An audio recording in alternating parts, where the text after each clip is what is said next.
by Dinoku, arranged by Yasha Heifetz.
I have two of the batteries.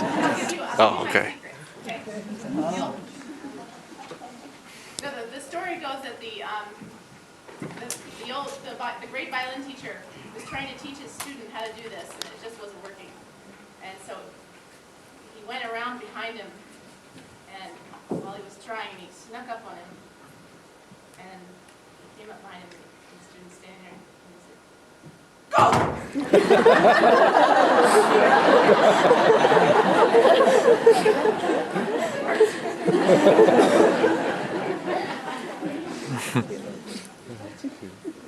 I guess we have time before our last piece for a few more questions. Yes? Do you ever just walk down the street carrying your violin in the street? Or Do I walk down the street? or would you never dare do that? Oh, no, I'm usually carried in a...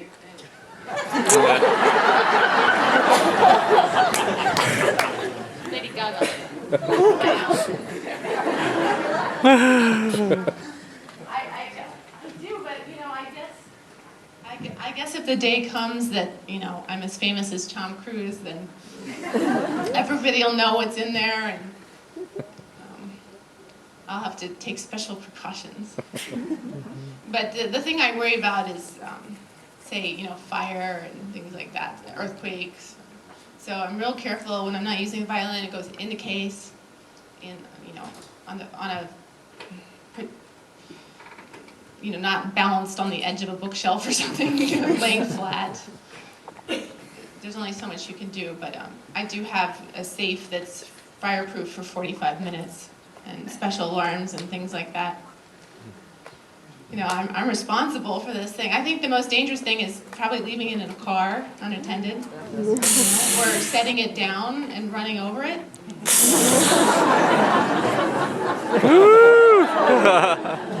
My mother has drilled these things into me. When I was little, I left my bow on a couch in Vermont in the summer, and the sun came in. And it was just a little bow, I had a little violin, little bow. And I went to play tennis with my dad. I think I was probably 6 or 7 years old. Came back. Whew, I got in so much trouble. My bow had exploded. There was horsehair flying everywhere. It snapped at the tip. It got taut like a bow and arrow. Tightened up in that heat and just bang, snapped. So thank goodness it wasn't anything valuable. I mean, it's not about the money. It's just about preserving these for the next generation in the future. I don't know if I could live with myself if I damaged something through some careless accident. So there's a special part of your brain that switches on when you're dealing with something like this. And I've had it for 20 years, you know. This fall, this November, was the 20th anniversary of the auction. Now keep in mind, I got it, I was about to turn 17, I was a senior in high school, and the next year I went to do my undergrad at USC because I wanted to study with this particular violin teacher named Robert Lipset. And I wasn't allowed to take the violin to college because my mother didn't think the freshman dorm was a safe place. Very wise, right? I should mention that, you know, my mother and I fought so much growing up because she wanted me to practice and I didn't want to practice. And I'm very thankful that she made me practice now.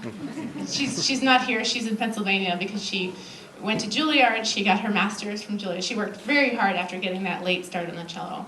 And there she met my father, who was a recording engineer by hobby of classical music, a patron of the arts, businessman, and was always there, quietly in the background, supporting whatever she wanted to do to torture her children. Right, Aunt Anna? He studied opera and voice, and my father inherited this perfect pitch from his mother, who was from Holland, and I got it. My brother doesn't have it, my mom doesn't have it. So I think my mom picked him because she thought it would produce a good musical child. He has the most beautiful hands, my father. It's like, you know, and when you see a violinist's hands, I think she was like looking at his hands and saying,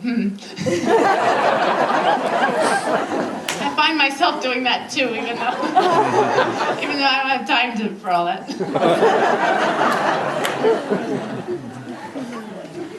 Toby's just horrified.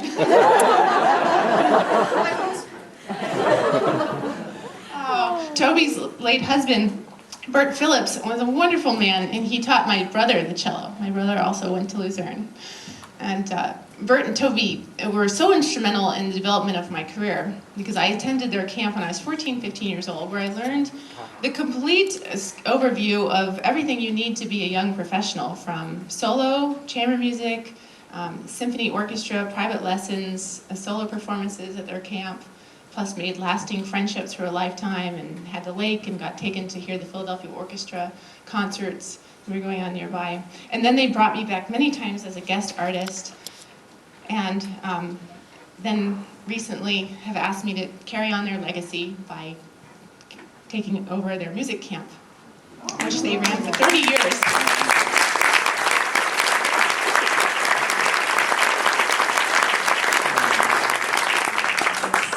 This is an incredible joy adding to my life because what I do is so incredibly lonely and so much pressure and so strenuous.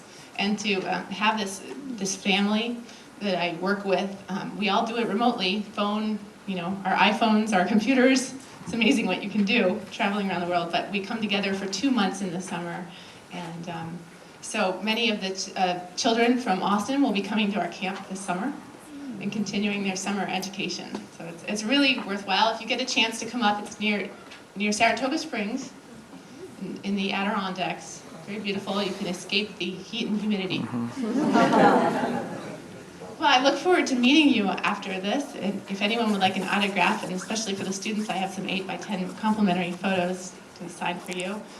And if you have any more questions, but we'd like to conclude with one of my favorite gypsy pieces. It's called Chardash by Vittorio Monti. He wrote this at the turn of the century. That means 1900. And it's going can be either played for violin and piano or violin and orchestra. And being a gypsy, well, we're both gypsies. This is right up our alley. So thank you so much for coming to this benefit and supporting Champs.